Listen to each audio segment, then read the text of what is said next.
महादेवाच्या मंदिरात नंदी हा असतोच, पण नाशिकमध्ये जगातील एकमेव असं मंदिर आहे की जिथं नंदी नाही. काय आहे याच्या मागचं कारण, चला जाणून घेऊया. नाशिकमधील गोदावरी तीरी रामकुंड परिसरामध्ये श्री कपालेश्वर हे मंदिर आहे. हे जगातील एकमेव असं मंदिर आहे की ज्या ठिकाणी नंदी नाही. सुमारे 700 वर्षाची परंपरा असलेल्या या मंदिरात नंदी नसण्यामागं एक पुरातन आख्यायिका प्रसिद्ध आहे. पद्मपुराणात अशी कथा सांगितली जाते की भगवान शंकरांना ब्रह्महत्येचं पातक झालं होतं.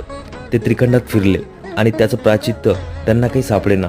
त्यावेळेला नंदीने शंकरांना सल्ला दिला की नाशिकला अरुणा, वरुणा आणि गोदावरी अशा 3 नद्यांचा संगम आहे. त्या ठिकाणी जर त्यांनी स्नान केलं तर त्यांचं ब्रह्महत्येचं पातक नष्ट होईल. नंदीच्या सांगण्यावरून भगवान शंकरांनी नाशिकमधील या संगमावर स्नान केलं. त्यांचं ब्रह्महत्येचं पातक या ठिकाणी नष्ट झालं. त्यामुळे आदरभाव म्हणून भगवान शंकरांनी नंदीला सांगितलं की तुम्ही इथं माझ्या समोर नसावं.